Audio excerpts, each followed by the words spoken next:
The future of business, engagement and psychological ownership. In Gallup's last survey on the state of the global workplace, 15% of the respondents reported that they were engaged in their work. 15%. This at the same time as 18% of the respondents were actively dissatisfied with their work. Honestly, are you engaged in your work?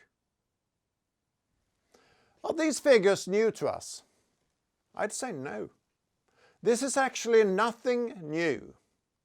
But over the last years, low engagement has become more and more of an issue in business. Simply because the millennials and the Z generation expect more from work life. They expect more of their employers. And they aren't afraid to question authority. So what can we do about this low level of engagement in work life? Gallup themselves offers an opening when they define the high engaged employees. It is those highly involved in and enthusiastic about their work and workplace. They are psychological owners that move the organization forward. Psychological ownership is an expanding research field. The idea is simple. You as individual seems to feel a kind of ownership of objects. We talk about an emotional ownership instead of a legal ownership. For instance, to understand how family businesses works, it is fruitful to discuss both the formal, legal ownership and the psychological, emotional ownership. As a family member, you can, for instance, feel and act as an owner of the family business, even if you legally are no owner at all. Even if there are some drawbacks with psychological ownership, it is usually seen as something positive. So how can we then increase employees' psychological ownership of organizations? Well, Gallup provides us with a straightforward answer to this question too. They state that employees want purpose and meaning from their work. Once I studied a successful industrial house builder in the north of Sweden. They had been growing a lot and now employed some 500. Outside the CEO's office there was an interesting drawing. He named it their sun drawing. Obviously, I couldn't resist from asking him what the meaning was of this drawing.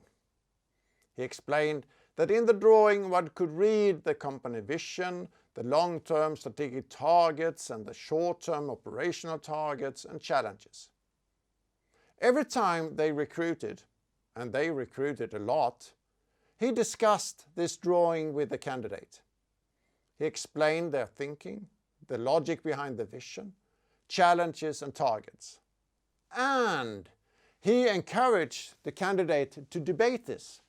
He strived for engagement. He strived for a feeling of ownership of their joint destiny. Over the last years, I have researched strategy work in organizations. The starting point was that I often experienced a fatigue with strategy work. Employees simply didn't see the meaning of these activities. A researcher once described it in an article as the annual rain dance in organizations. Hence, a symbolic ritual that people participated in, but no one really believed in. 7 years ago, I stumbled on a concept for strategy work that really addressed engagement and psychological ownership. Since then, I have mainly researched and taught Hoshin Kanri. Hoshin Kanri is Japanese and stands for Management Compass. In traditional strategy work, the challenge is the one of developing the competitive plan.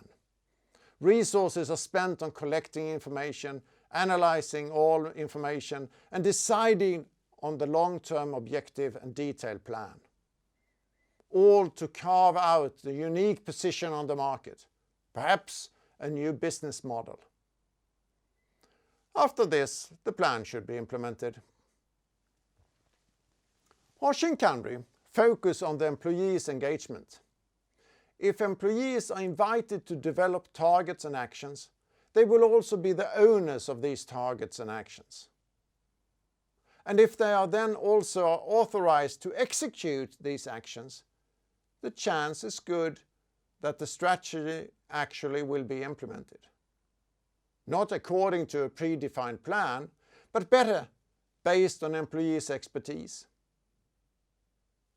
I'm convinced that the future competitiveness of business will be determined by the level of engagement among employees. One way to increase engagement is by developing your core processes, such as strategy work. So what about some more psychological ownership in your strategy work?